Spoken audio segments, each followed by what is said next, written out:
I mean, you're just on the tip of an orgasm.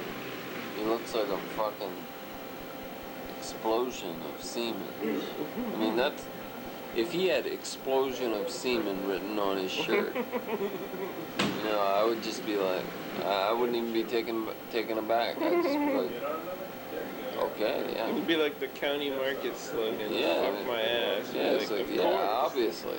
Right. What's this? Jesus Christ. What's this? You jacking off to Tom Cruise? I'm thinking. Oh, Tom Schultz. What? I don't know what it was. What's the difference? You said, come on, Tom, come on. That's all I heard. Or Tom. You're dreaming of Schultz and Cruise together. I was talking about Uncle Tom's Cabin. Jacking off We need to to Uncle get Tom's Bruce in cabin. here. We need to get Bruce in here. You're hard up. I want to give a shout out to a guy. I don't want to embarrass To God? him. No. I don't want to mention his name. Jesus? No, it could be Tom, but I won't mention his name. I mean, He's a geologist at SSU? no. A guy named Tommy's not a geologist. He bowls here He's a sometimes. bowler. Oh, Tom Schultz. No, Oh, no, I not give him. a shout out, but I Of mean, course not him. Not Schultz. but I mean, it just makes me sad how No one you at one actually time had sex with. there's a lot of love at one time, and it's kind of like a relationship with a woman. I'll make the analogy, and it just kind of hurts my feelings that now he just totally won't acknowledge that I exist on the planet. Just want to give a shout out to him and say, hey, I love you. Kind of makes you want to say, Anonymous, Mr. where's Anonymous the love? man. Where's the love? baby? There was one night when Oh, I don't know his name, but he acknowledged you at one point, I'll tell you that. Yeah, his pants were bulging. Bulging pants. A bulge in his pants. see, but that's love. It's love, baby. I'll tell you what, I want to give a shout out to all the bowling teams in this league. You know, yeah, we might finish in last place every year. Every 1 year we did. 1 year. well, whatever. But the point is that if ever they put it up for grabs and said, you know, you are bowling you, and this is it for this night. This is it.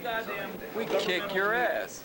Kick your ass, motherfucker! Motherfucker! No way that you could even stand up to us. The only team I think could stand up to us Maybe conceivably we'll know the way of Afghanistan. We'll is just Tony's team or what does 15 billion sound? one of the, what do you call them? That varsity pub. Which one? Either one. I mean, they're both all lame ass, stupid ass cunts. So, you know, either one of So they could beat us? conceivably, yeah. Because they're like, you know, they're unhinged. They're unhinged. All those teams are unhinged. And when we're dealing with an unhinged team, it could be give or take. You know, it's like we could win, could lose. You know, you never know. And you know, but any of those other teams, I mean, we fucking kick their ass. Kick their ass. Yeah. I mean, we ain't got our cups. No, we got our cups, but we ain't pitched in. That's what I'm saying. Hey, Doug. Not much of you in there, though. I got something for Doug Simon right here.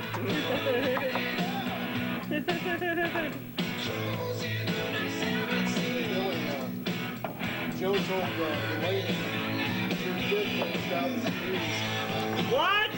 Bulletin board. This is called Semiotics, and it has a quote from Nietzsche at the beginning. The preaching of chastity is a public incitement to anti-nature. Every expression of contempt for the sexual life, every befouling of it through the concept of impurity, is the crime against life, is the intrinsic sin against the Holy Spirit of life. The disciples woke Jesus from a deep sleep and looked at him with a look of concern and worry that Jesus knew all too well. "You look concerned or worried," said Jesus. "What is it?" Thomas spoke up for the rest. "We've been hearing, or, well, we have reason to believe, or at any rate suspect." He broke off, frustrated. "Go on," said Jesus. "Mere words cannot bring harm to the kingdom of heaven." Judas picked up where Thomas left off. "You're a man, right?" "I am a man, and I am a son of man," said Jesus serenely. "So you have a penis," said Judas. Jesus did not look up. He looked down at his feet and said, "A man cannot be found in his body." The disciples rolled their eyes, except for Peter, who said pleadingly, "Jesus, we just want to know if you have a penis like the rest of us. It's not a spiritual question." Jesus got up and began to walk away, but Thomas stepped in front of him and said to him quietly, "Take off the robe." Jesus sat down again and began to sob. Thomas put his hand on Jesus' shoulder, and Jesus pulled himself violently away. "Get off!" My favorite part. Everyone was quiet for a moment, and Jesus spoke again, calmly now. "I'll take it off." Standing up wearily, he let the robe fall from his shoulders. What the disciples saw next shocked them. A few could not help gasping. Jesus did not have a penis. In fact, he seemed to have a vagina. Mistrustful of appearances, Judas began to stammer toward the obvious and pressing question. "Lord, you have a woman's..." Jesus interrupted him belligerently. "I have a cunt. Yes, I do. I have a filthy cunt. But," said the disciples, "do you want to see it?" Jesus lay down on the ground and spread his legs. The apostles stared wide-eyed at his filthy cunt. "Thomas, why don't you come down here and take a closer look? Come down here, all of you. Have a good look. Thomas, now, down on your knees and lick your master's cunt." Thomas, to the surprise and the delight of the other disciples, approached the Lord and began to do as he was told. "That's right. Lick it good. Lick that filthy cunt. Lick it till it's as clean as the mind of our Holy Father." Jesus rolled onto his side and maneuvered Thomas into the 69 position. He pulled up Thomas's robe and began to suck his surprisingly small, erect cock. "Peter," Jesus shouted, "get behind me and fuck my ass while Thomas licks my filthy cunt." Peter did as he was told. "This is heaven," said Jesus sweetly. "A dick in my ass, a dick in my mouth, and a tongue in my filthy pussy." As the night wore on, all the disciples had their chance to lick the filthy cunt of their Lord, and most of them got blowjobs and got to fuck him too.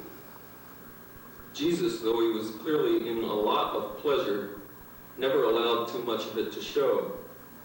He moaned and he talked dirty, but he never lost control.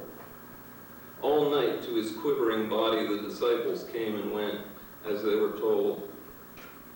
Though in the morning when Jesus awoke, he was utterly alone, and his filthy cunt reeked yet again with the sad, wasted seed of believers in the Word.